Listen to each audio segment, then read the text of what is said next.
So attention deficit disorder, let's not even think of it as a disorder because I think it's kind of controversial, which is a whole other story. I'm being very bold here, but I think that medication and pharmacy companies and doctors have done things.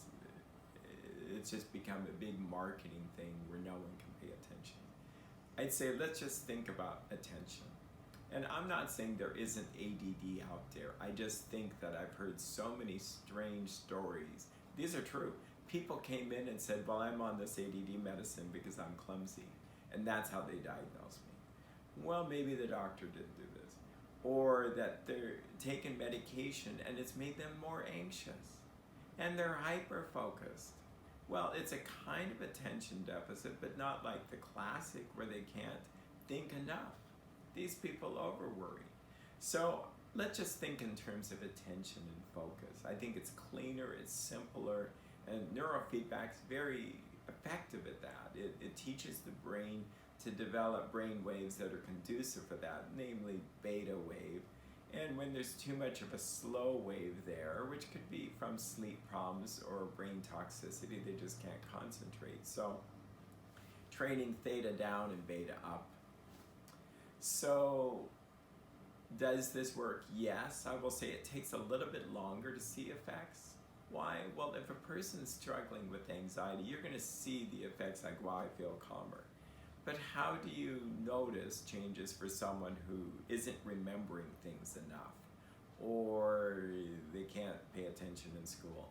Well, I think having clearly defined goals are really important. So one of the things we do is we ask, what are 4 things that are clearly detracting from the quality of your life?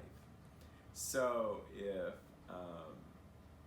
a child struggling with school is taking them 2 hours to do homework where it should really only take 1, or there is some problems with remembering things, like you say, could you go get me some milk, the newspaper, and my slippers? Well, first of all, the first level is you don't see them, they're gone. What happened?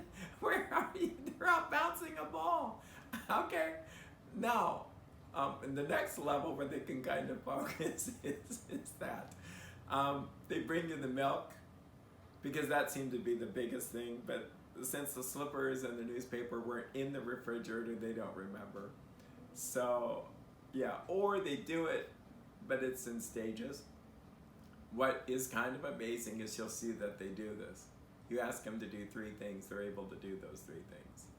When you say, hey, it's time to get in the car, they're actually already in the car. I've heard stories where their bed is made, they've organized their room a little bit. Mom can't believe it. This is where they're just thrilled. They see this as like magic.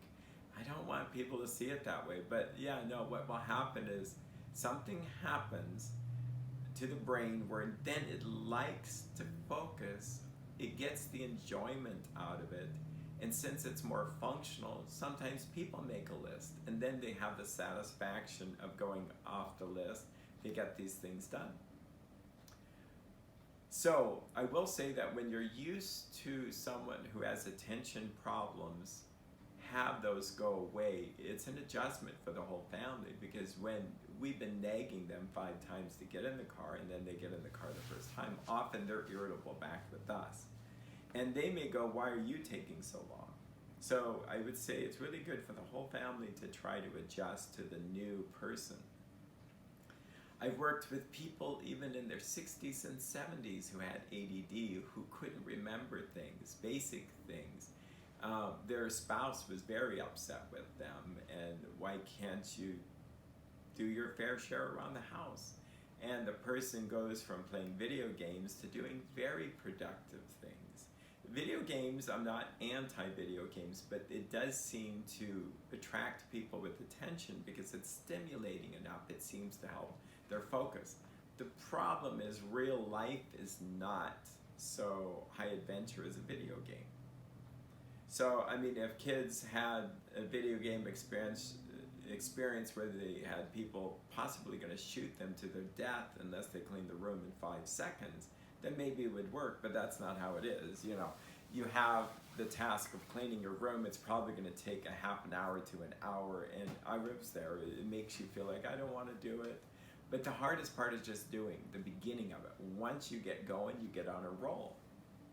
My guess is that the brain likes that state of being on that beta wave buzz, and they don't want to stop.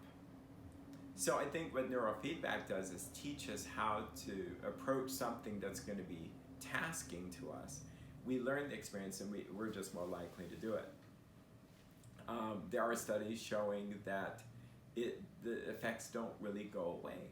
So a person has so boldly written books. I'll just keep it not so bold, but there are suggestions that 20 sessions and you're cured from ADD. That's interesting to me. That's not my experience. I don't like to think in terms of cure, because you may always be prone to that, but it may not be noticeable. You might not even notice that the person has ADD. Another way to not think in terms of broken or skill is that this is just teaching someone how to do something. So if you've learned how to ride a bike very well, were you bicycle riding deficient in the past? See, some people have never really had the opportunity to learn how to crank up their brains, pay attention, focus, get the work done. And if you think about it, our parenting out there, and I'm not trying to put down parents, but parents might not be so focused because they're busy being distracted from their technology and devices and stuff to help kids pay attention. So you can really only teach someone else what you've experienced. And if kids are given the experience to pay attention and to sit still and I think they can do it a lot of times. I'm not saying that for some, and those are probably the kids who really have ADD. They can't do it. You could pay them $100 to just do one thing, pay attention, remember what the teacher told you, sit in your chair the whole time, and they can't do it. But a lot of people actually can. And then their ADD is like cured. Well, I think it has to do with motivation. I think the problem is, and I'm being pretty bold here, is that some of those symptoms are something we all struggle with. Who wants to pay attention to things we don't find interesting? Okay, who wants to sit perfectly still? Is sitting perfectly still a virtue? Well, I think we teach kids to be sedentary, and then when they're old, we try to get them moving again. I think moving is good. In fact, sitting in this chair is kind of killing me. I should probably get up and move around a bit. But anyway, thanks.